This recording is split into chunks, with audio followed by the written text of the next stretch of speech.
Welcome sa ating Calculus-Based Physics 2, and this is for your prelim. And under this, we will discuss the second derivatives and the one-dimensional wave equation. So, pag sinabing one dimension, for example, kung yung wave ay magta-travel lang sa x, so doon lang tayo nakafocus, no? Hindi natin isasama sa discussion yung multi-dimensional travel or direction ng wave, no? So to begin, first, hindi ko di-discuss paragraph by paragraph yung topic.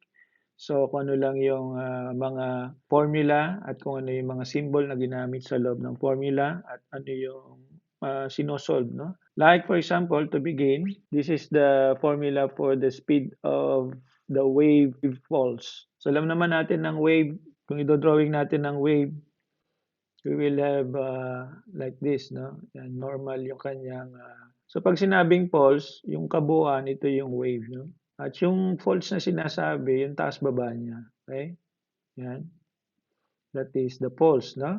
Kung gaano kabilis yung pulse, that is the purpose, no, ng formula na to. V for velocity. Yung time is the number of poles, no? Gaano kalapit itong mga peak na to at yung bottom, yung kanyang lower part. So, gaano siya kabilis bago bumalik or makumpleto ang isang cycle. And the P is for the period or time. So, ito yung number of frequency. For example, no? Yung period from the here, no? Sa start up to here. For example, siya ay 0.01 second. Okay, so mabilis siya. So, within that 0.01 second, yung number ng kanyang pulse or peak, no, is 1, 2, 3, 4. Ang period natin is the 0.01 second. And the number of pulse is the T. Yan, ito. So, i-divide natin siya sa 4 over 0.01 second, then we can have the speed of this wave, no? This is that is the meaning of this formula. Now, velocity is equal to the square root. Okay, nalimutan natin yung square root. The velocity of the wave pulse is equal to, the square root of the t over p. T representing the number of peaks or number of pulses within a certain period, which is represented by this P. The physical observation was noting that the pulse travels down the rope at an apparently uniform speed. So ang ating representation dito at assumption is, for example, ito yung rope, no? Ay makita natin constant yung kanyang speed. So that's why yung kanyang taas-baba ay normal ang height, no? Magkakapareho. The trick was to analyze the behavior of the rope from the point of view of someone moving along with the pulse. So kung nagmo-move ka raw along with the pulse, then you can easily see, no, yung kanyang pagbabago, no, if there is, no, doon sa kanyang speed. Another way to handle the problem is to directly apply Newton's second law to a section of the rope. When we use this direct approach, we end up with an equation that involves second derivatives. Okay, alam natin yung second derivatives, that is the acceleration, not only with the respect in time, but also with the respect to space. The resulting equation with its second derivatives is what is known as the wave equation.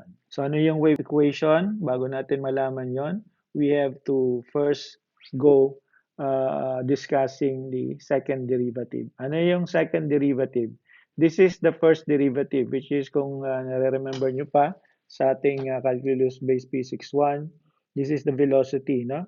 And the first derivative is equal to the velocity dxt over dt. Second derivative is for the formula of acceleration, which is dt or dvt over dt. So using the first derivative, because the first derivative is included in the formula in the second derivative, so replacing v, which is from the first derivative, we will have dt times dxt over dt.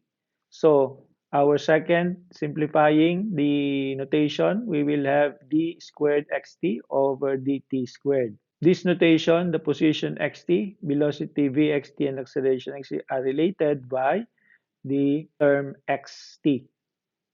For example, calculate the second derivative with respect to the angle theta of a sine angle, A angle. So we have writing the problem as a formula, we will have the d2 sine A angle over d theta squared. Ano yung kanyang second derivative? So the solution is to begin by taking the first derivative, which is the velocity, translating it in case of the sine problem, we have d sine A angle over d angle or angle theta. So d sine A angle over d angle is equal to A cosine A angle. So taking the derivative or the first derivative, we will have the A cosine A theta or angle. Now differentiate again. So we will have d over d at theta times d sine A theta over d theta. Differentiating between the velocity and acceleration, this is from or based or derived from the second derivative final formula, which is d over dt times dxt over dt. So pinalitan lang natin yung xt ng sine because yun ang hiningi ng ating problem. This formula is also equal to d over d theta times A cosine A theta. Because retaining this and substituting this part with this part, because we say d sine over d is equal to this, so we are replacing this, so we will have d over d theta times A cosine A theta. And simplifying, we put A here, so A now is in front, and following the rule on trigonometric function, we will have A times negative A sine A theta. Saan galing si A? Sa D over D theta. Saan galing si sine A? Dito sa reverse ni cosine. No? Thus, we get D squared sine A theta over D theta squared equals negative A squared sine A theta.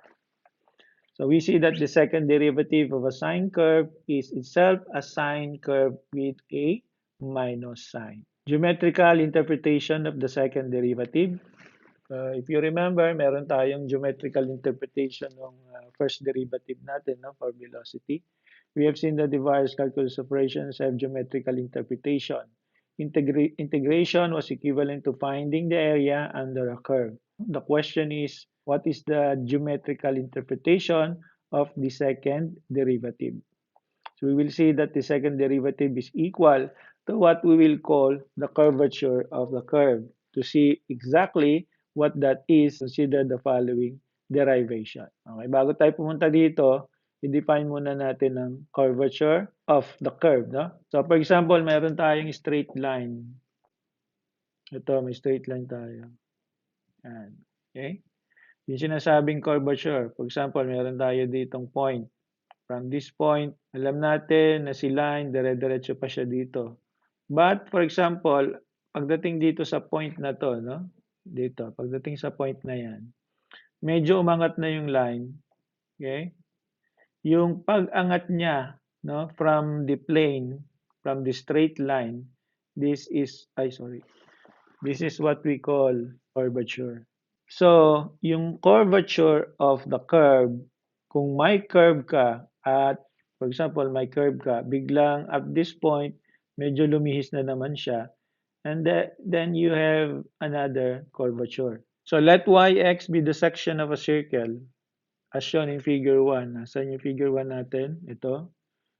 Sabi dito, calculating the change in the slope of the circle as we go from x is equal 0 to x equals the change of x. So remember, ito ay coordinate plane. So we have y as the vertical line and we have the horizontal line as the x coordinate, no? Since this is a coordinate plane, we have 0 as the intersection between y and x.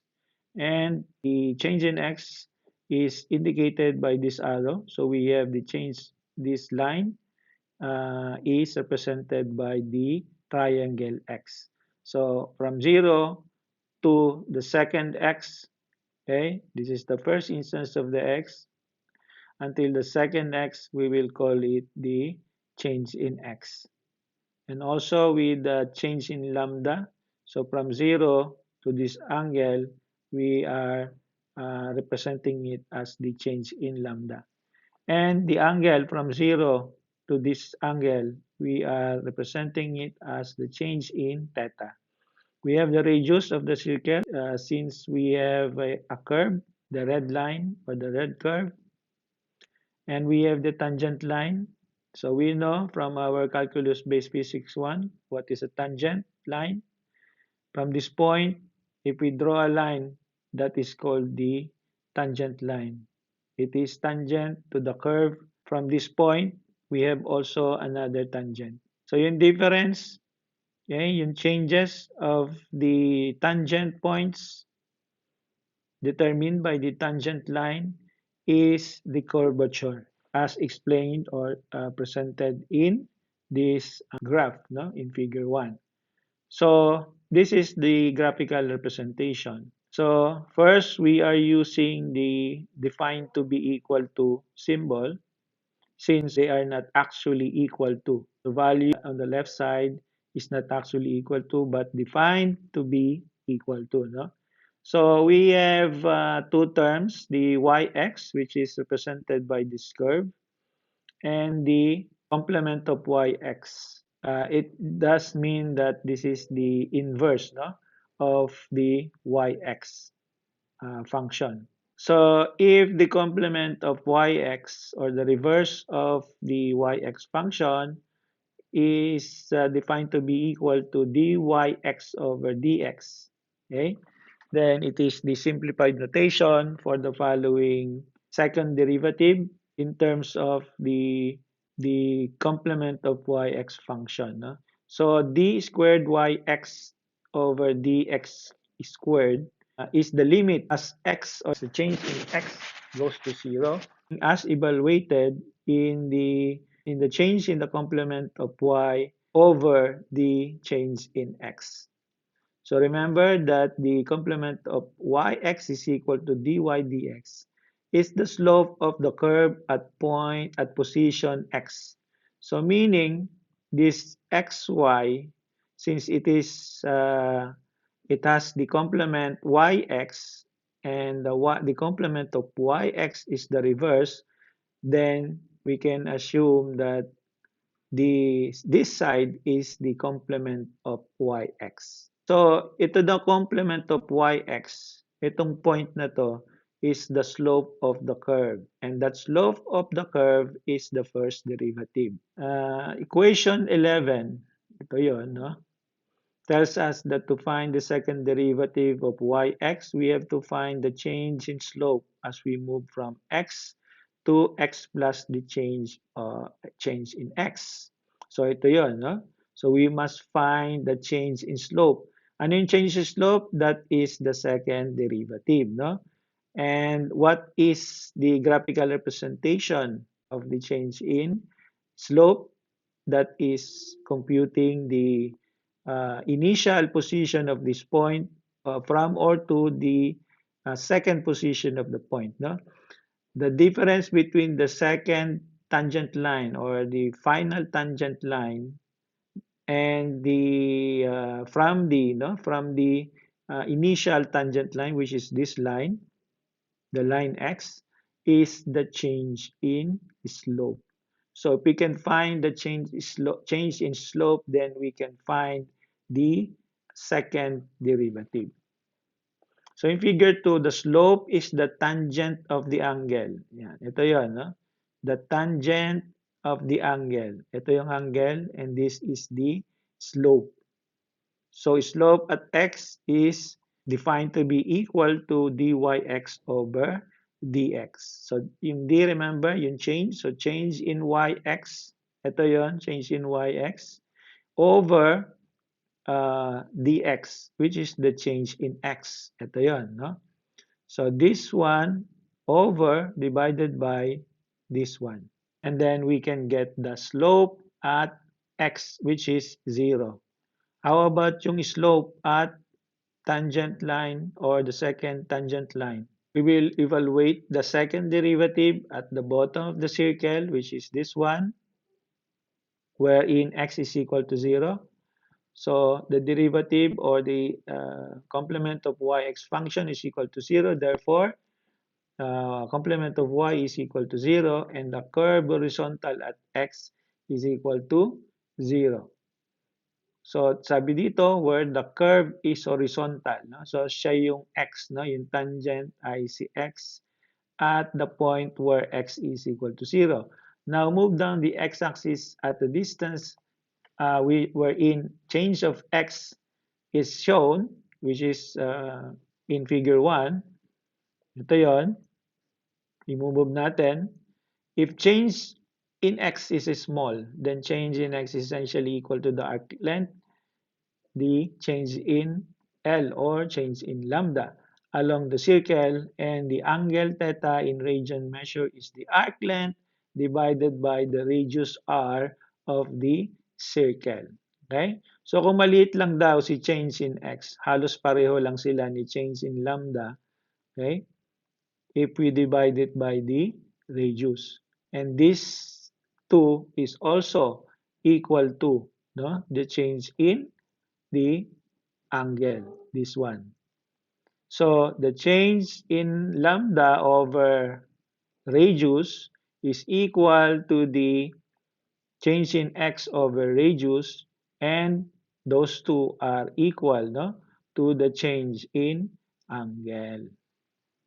So if we draw a line tangent to the circle at position x equals to the change in x, this tangent line will make an angle theta to the horizontal as shown in figure 1. So ito yon, no? So the same, no? Kung ano tayo ng horizontal line daw dito, then we will create another change in angle. And this angle is equal to the slope of the circle x, where x is equal to the change in x. So this angle is equal to the tan times the change in theta or angle. Now, if the change in angle is a small angle, which it will be if we take the limit as the change in x goes to 0, we can use the approximation. The tan change in angle is approximately equal to the change in angle. So, itong tangent angle na to, tan change in angle, is approximately equal daw to the first change in angle. You can see why this approximation is good for small angles. So ang condition natin, if the change in the x or change in the angle is small, okay? If it is a small angle, then we can approximate their equality. Thus, the slope of the tangent line at x is equal to change in x is given by the slope of the tangent line equals to the complement of y, x equals to the change in x, change in angle, which is equal to the change in x over r. So, over r, magkaka-equal sila, and if we draw another angle here, it will be also approximately equal to this angle. Now we have the values of y approximate or a y complement at x equals 0 and at x equals to the change in x. We can use these values in equation 10 to get the value of d2 or d squared y over dx squared at x equals 0. That is at the bottom of the circle. So ano yung ating second derivative? The second derivative is y over x. Since the tangent change in angle is equal to the change in angle, therefore the lambda over the radius, which is r, is approximately equal to y over x. So kung determine din natin yung horizontal dito, which is also y, and I mean yung vertical, and then horizontal, which is also x, then we will have as yx is equal to the lambda over the radius. And following that derivation, we can determine that the second derivative, no, from that example is equal to 1 over r. Since this is our second derivative, then we can infer that the radius or the derivative, no, the second derivative is equal to the inverse or the reverse of the radius of the circle. Anywhere around the circle, not just at the bottom, and we get the same answer. So at point x0, we have drawn a circle to fit, no, against the curve. The radius of the circle is adjusted to give the closest match possible between the curve y x0 and the circle. When we get this closest fit, both the first and the second derivatives of the circle and yx are equal at x is equal to x0. Quantity r is called the radius of the curvature of the curve yx at the point x0. Okay, so balikan natin yung graph. Ito yung si r. So yung x niya, yung radius na yan, ang x dyan, ang value ng x dyan is 0 at that point. So the I or the 1 over r is called the curvature of the curve. So ito yan, no? So from here, sabi natin, di ba, yung curvature is yung pag-angat, no, nung line from the straight line, no? Yung anong point siya naging curve. Kung ano yung value nung kanyang pagkaka-curve, that is the curvature, no? Itong section na to. So from point where x is 0 up to the point where x is equal to the change in x, that is the value of the 1 over r, and that is the curvature of the curve at that point. You can see intuitively why 1 over r is called curvature. If r is very large, the curve is almost flat, and we would say it has little curvature. As r becomes smaller, the curve bends in a tighter circle, and the curvature 1 over r becomes greater. Okay?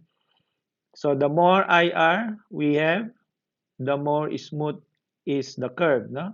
Or the curvature of the curve. This is the geometrical picture of the second curvature or the second derivative.